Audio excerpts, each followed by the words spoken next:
കൂത്താട്ടുകുളം നഗരസഭയിൽ നിന്ന് തട്ടിക്കൊണ്ടുപോയ LDF കൗൺസിലർ CPM ഓഫീസിൽ നിന്ന് പുറത്തുപോകുന്ന ദൃശ്യങ്ങൾ വരികയാണ്. നാടകീയ രംഗങ്ങളായിരുന്നു ഇന്ന് അവിശ്വാസ പ്രമേയം ചർച്ചയ്ക്കെടുക്കെ കൂത്താട്ടുകുളം നഗരസഭയിൽ നടന്നത്. UDF MLA-മാർക്കൊപ്പം എത്തിയ CPM നേതാവ് കലാരാജുവിനെയാണ് അവിടെ നിന്ന് നഗരസഭയ്ക്ക് മുന്നിൽ നിന്ന് കാറിൽ കടത്തിക്കൊണ്ടുപോയത്. അതിന് പിന്നാലെ മകൾ DGPക്കും മുഖ്യമന്ത്രിക്കും അടക്കം പരാതി നൽകിയിരുന്നു. പക്ഷേ പോലീസിന്റെ നടപടികൾ ഉണ്ടായിരുന്നില്ല. ഇപ്പോഴിതാ കലാരാജു CPM ഓഫീസിൽ നിന്ന് പുറത്തേക്ക് വരികയാണ്.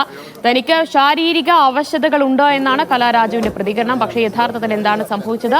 തട്ടിക്കൊണ്ടുപോയതാണോ അതോ സ്വയം മാറി നിന്നാണോ തരത്തിലുള്ള ഒരു പ്രതികരണങ്ങൾ അതിൽ വ്യക്തത വരേണ്ടിയിരിക്കുന്നു. കലാരാജു എന്തായാലും CPM ഓഫീസിൽ നിന്ന് പുറത്തേക്ക് പോകുന്നു. കഴിഞ്ഞ ഏറെ നേരമായി മണിക്കൂറുകളായി കലാരാജുവിന് എന്ത് സംഭവിച്ചു എന്നതിലൊരു അവ്യക്തതയുണ്ടായിരുന്നു. പോലീസ് അടക്കം നടപടികൾ എടുക്കുന്നതിലേക്ക് ഒരു കാലതാമസം അടക്കം ഉണ്ടായിരുന്നു. അതിലും വലിയ വിമർശനങ്ങളൊക്കെ ഉണ്ടായിരുന്നു. ഇപ്പോൾ കലാരാജു CPM ഓഫീസിൽ നിന്ന് പുറത്തേക്ക് വരികയാണ്. സിജോ വർഗീസ് വിവരങ്ങൾ നൽകും. സിജോ, അനിശ്ചിതത്വങ്ങൾക്ക് അവസാനമായിരിക്കുന്നു. കലാരാജു CPM ഓഫീസിൽ തന്നെ ഉണ്ടായിരുന്നു. ഇപ്പോൾ ഓഫീസിൽ നിന്ന് പുറത്തേക്ക് വരികയാണ്. എന്ത് സംഭവിച്ചു എന്നതിലൊരു പ്രതികരണം ഉണ്ടായിട്ടുണ്ടോ?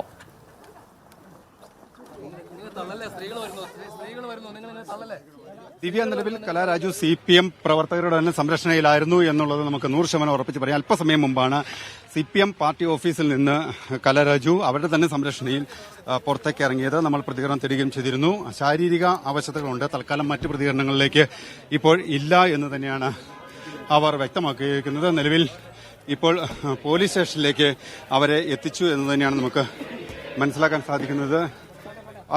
നിലവിൽ പോലീസ് സ്റ്റേഷനിൽ, അതായത് നേരത്തെ തന്നെ ഈ CPM സംരക്ഷണയിൽ പാർട്ടി ഓഫീസിനകത്ത് തന്നെ കലാരാജു ഉണ്ടായിരുന്നു എന്ന് തന്നെയാണ് നമുക്ക് മനസ്സിലാക്കാൻ സാധിക്കുന്നത്. എന്തായാലും അതിനുശേഷം അവിടെ നിന്ന് പാർട്ടി ഓഫീസിൽ നിന്ന് പാർട്ടി പ്രവർത്തകരുടെ തന്നെ സംരക്ഷണയിൽ പുറത്തേക്ക് ഇറക്കുകയായിരുന്നു. നിലവിൽ എന്തായാലും ഇപ്പോൾ പോലീസ് സ്റ്റേഷനിലേക്ക് അവരെ എത്തിച്ചിട്ടുണ്ട്. പോലീസ് സ്റ്റേഷന്റെ പിൻഭാഗത്തേക്കാണ് അവർ എത്തുന്നത് എന്നാണ് നമുക്ക് മനസ്സിലാക്കാൻ സാധിക്കുന്നത്. എന്തായാലും